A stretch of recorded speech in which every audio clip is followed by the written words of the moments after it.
Louisiana Beer Reviews, Tin Roof Blonde Ale, brewed in Baton Rouge, Louisiana. And Baton Rouge, Louisiana, by the way, the capital of Louisiana. You may not know this, but at one time, Baton Rouge was part of Spanish Florida, later British Florida, and then once again, Spanish Florida.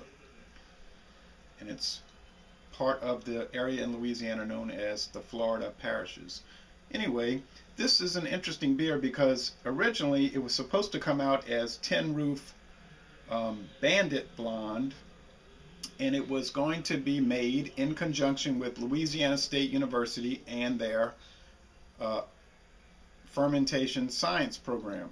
But then there was some negative publicity about Louisiana State University being involved with beer production, and why are you going to sell this at the football games? You're going to encourage underage drinking. So then the administration earlier this year said, okay, forget about it. So, you know, there's the do-gooders in the world that like to take the fun out of everything. Anyway,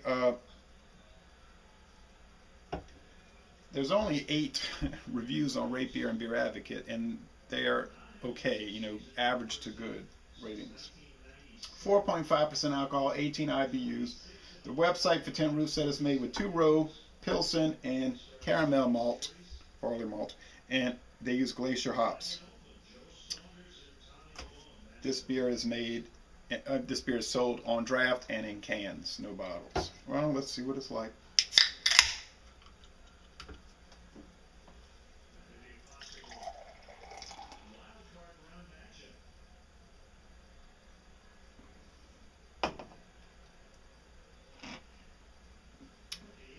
Okay,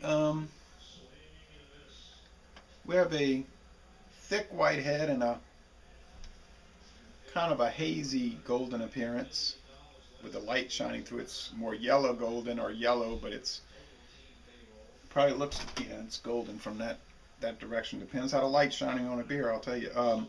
Hazy, somewhat bubbly, not particularly bubbly. Let's go with the smell test.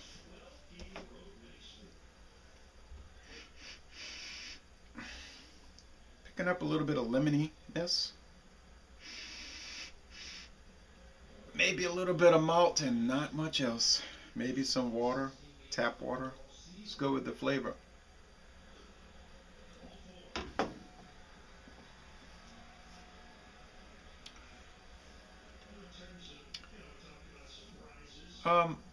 Bready, biscuity, tap water, a little bit of bitterness here. Not really any fruit. The mouthfeel is light to medium. There's a little bit of lacing here. The finish is pretty crisp and mostly dry, and it's pretty refreshing. It's pretty good. It's not like loaded with taste, flavor. It's a very, like they say on the website, though, they do describe it well. They say it's a very mild beer that will go with just about anything, like pizza, fried chicken. I mean, it was created to be a tailgating beer and going to the football game beer, okay? It's not really designed to be something you'll sit and contemplate. It was really made for volume drinking. And I think in that respect, it certainly serves its purpose. It's more tasty than your American-style adjunct lager, okay, your mass-produced beer. So if you had Budweiser, or let me think of one that's close in alcohol content, like, okay, Milwaukee's Best, the regular Milwaukee's Best. Well, that's 4.3. Or let's say Miller High Life, 4.7. In that range.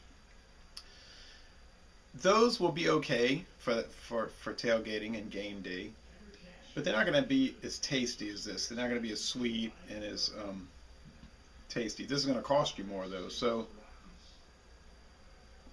it really depends on that, how you want to balance that out. You're probably going to pay about $8.99 a 6-pack for the Tin Roof Blonde.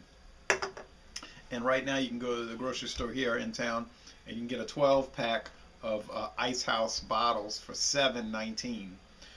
And really that's probably it's not as good as this probably, but it's is good, and that's a better value. I'm going to give this a B plus. I think it is very good. It's not excellent or anything like that. It really wasn't created to be that. But if you get a chance, try it. You may never see it. I don't think their distribution is too wide yet. But ladies and gentlemen, Bon Temps Roulette, this is a very good beer.